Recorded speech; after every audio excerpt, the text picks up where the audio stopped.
Sejam bem-vindos, estamos dando início aqui ao estudo do Salmo de número 12. O Salmo de número 12, o título dele, Pedido de ajuda ao encarar o mundo cheio de homens perversos. Vamos à leitura do texto bíblico. Salva-nos, Senhor. Já não há quem seja fiel, já não se confia em ninguém entre os homens. Cada um mente ao seu próximo, seus lábios bajuladores falam com segundas intenções. Que o Senhor corte todos os lábios bajuladores e todas as línguas arrogantes. Dos que dizem, venceremos graças à nossa língua, somos donos dos nossos lábios, quem é Senhor sobre nós? Por causa da opressão do necessitado e do gemido do pobre, agora me levantarei, diz o Senhor, eu lhes darei a segurança que tanto anseiam. As palavras do Senhor são puras, são como prata purificada num forno 7 vezes refinada. Senhor, Tu nos guardarás seguros e dessa gente nos protegerá para sempre. Os ímpios andam altivos por toda parte, quando a corrupção é exaltada entre os homens. Bom, este salmo ele pretende ser um salmo de Davi e não há razão para duvidar que ele foi composto por ele. Em que ocasião ele foi composto agora já é um desconhecido e não há nada no próprio salmo que nos permita decidir. Alguns supõem que foi escrito tendo em vista a perseguição de Saul a Davi e outros que foi em vista de rebelião de Absalão. Não há nada no Salmo, entretanto, que mostre que ele tenha qualquer referência específica a essas perseguições ou a estes problemas. Nada que não pudesse ter sido dito se esses problemas nunca tivessem ocorrido. Todas as opressões, todas as expressões do Salmo, elas são de caráter geral e parecem referir-se antes a um estado de iniquidade predominante do que a qualquer manifestação particular de maldade relacionada ao próprio salmista. O Salmo, sem dúvida, ele se refere à iniquidade predominante e não é difícil determinar a que forma de iniquidade ela se refere. Trata-se de um fracasso geral de fidelidade entre os homens bons, uma abstenção geral dos deveres ativos de homem que antes haviam sido considerados fiéis, uma falta daquela firmeza e zelo que era apropriado, que era se apropriado esperar daqueles que professavam ser bons homens.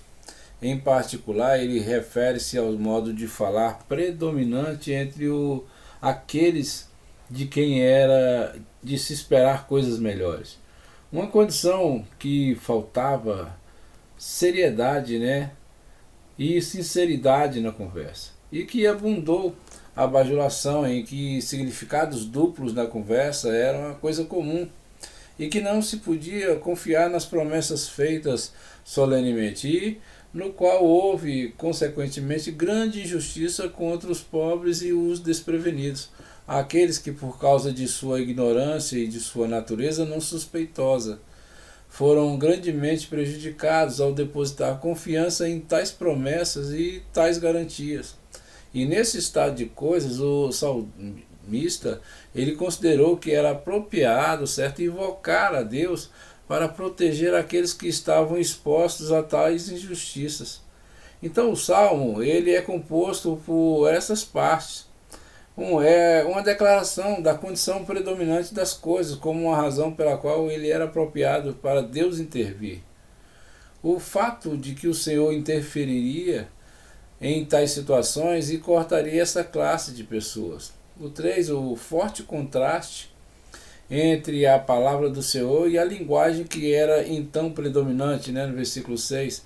As palavras do Senhor eram puras, puras como prata provada pelos mais severos testes de fogo.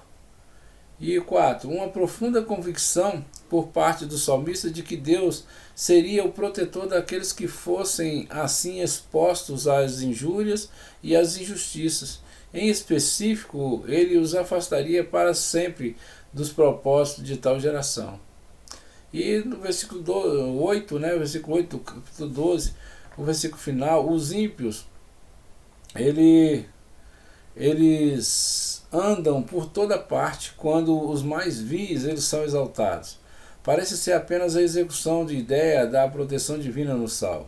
Andem os ímpios, portanto, de todos os lados, quando os homens vis são exaltados ao poder, pois Deus é o protetor do seu povo e todos esses homens estão sob seu controle. Ou pode ser a afirmação que a maldade abundou, ou que as pessoas pareciam estar sem restrição quanto os homens maus estavam no poder, embora com a ideia de que Deus os via e os controlava e restringia de tal forma que os feridos e os injustiçados eles seriam protegidos, né?